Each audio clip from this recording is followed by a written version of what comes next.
Hi hello नमस्कार, मी काजल स्वागत करते तुमचं पुन्हा एकदा माझ्या नवीन मराठी ब्लॉगमध्ये आणि नवीन यूट्यूब चॅनलवरती सुद्धा. तर आज आहे गुरुवार आणि गुरुवार मार्गशीर्ष महिन्यातला हा पहिला गुरुवार आहे. तर मार्गशीर्ष महिन्यामध्ये म्हणजे पूजा मांडलेली जाते पहिल्या गुरुवारी. म्हणजे 4 गुरुवार असतात, तर ते 4ही गुरुवारी पूजा मांडली जाते. तर त्याच्यासाठी मी चालली आहे मम्मीकडे. आता मम्मी पूजा मांडणार आहे, तर मी तेच तुम्हाला ह्या व्हिडिओमध्ये दाखवणार आहे. तर ब्लॉग कंटिन्यू नक्कीच करा. तर साईवरती बसतच नव्हता, सारखा खालीच चल म्हणत होता, म्हणून मी त्याला पार्किंगला घेऊन आले जरा फिरवायला.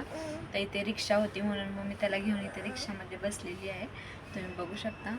तर आता आम्ही निघालोच होतो मम्मीच्या इकडे. तर चॅनलवर नवीन असाल तर चॅनलला सबस्क्राईब पण नक्कीच करा.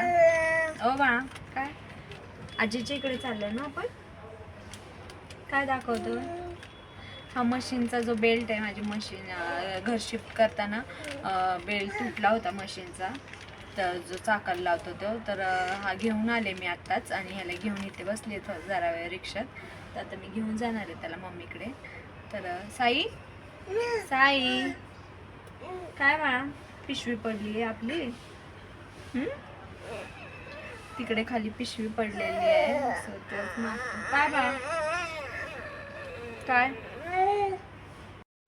तर तुम्ही बघू शकता इथे मी आले मम्मीच्या इथे आणि पूजा मांडण्याची तयारी तिची चालू होती. तर पूजा सकाळचीच मांडतात, पण ती कामावर जाते म्हणून मग संध्याकाळी तिने मांडायला घेतली. तर इथे तुम्ही बघू शकता छान असं कापड हातरलं होतं तिने, त्याच्यावर कलश ठेवला होता, कलशामध्ये पाणी घातलेलं आणि 1 रुपयाचा कॉईन टाकलेला त्याच्यामध्ये. तर ही 5 झाडांची वेगवेगळी पानं आहेत, तर त्याला पालवी म्हणतात. आणि ती ठेवली होती, त्याच्यावर नारळ वगैरे ठेवला, मुकुट वगैरे लावला, नथ वगैरे घातली देवीला.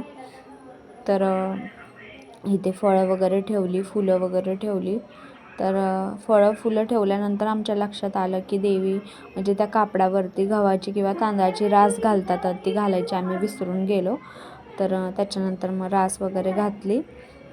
तर इथे त्याची तयारी चालूच होती आणि त्याच्यानंतर पूजा रेडी झाली. तुम्ही बघू शकता असा लुक दिसत होता देवीचा. खूप छान वाटत होतं, प्रसन्न वाटत होतं. तर मार्गशीर्ष महिन्यातला हा पहिला गुरुवार असल्याने खूप छान वाटतं आहे. तर त्याच्यानंतर देवीच्या प्रसादासाठी आम्ही केलेला होता शिरा. तर मम्मीच्या हातचा शिरा साईला खूप आवडतो आणि खूप छान होतो. तर तुम्ही बघू शकता इथे कढईमध्ये तूप वगैरे घातलं आणि त्याच्यानंतर रवा टाकला. तर रवा लालसर होईपर्यंत परतायचा आहे. तर खूप छान होतो रवा. आणि मम्मी पिवळा रवा शिरा बनवणार होती, कारण साईला पिवळा शिरा खूप आवडतो. आणि त्याच्यानंतर रवा लालसर झाल्यानंतर प्लेटमध्ये काढून घ्यायचा. आधी रव्यामध्ये पाणी नाही टाकायचं लगेच, म्हणजे काही लोक भाजलेल्या रव्यामध्येच पाणी टाकतात, तर तसं न करता रवा आधी काढून घ्यायचा प्लेटमध्ये. त्याच्यानंतर कढईमध्ये पाणी ठेवलं आणि साखर हळद वगैरे टाकली, कारण पिवळा बनवायचा होता रवा.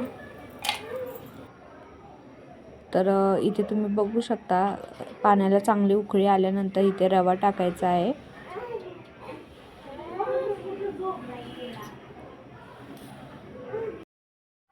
तर तुम्ही बघू शकता इथे पाण्याला चांगली उकळी आलेली होती आणि त्याच्यानंतर त्यामध्ये टाकला रवा.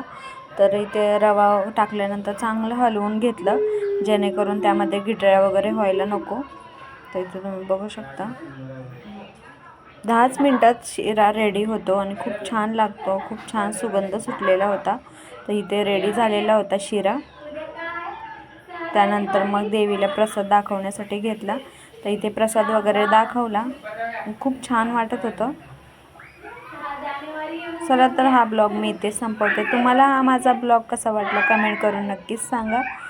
तर thank you for watching video. Bye bye.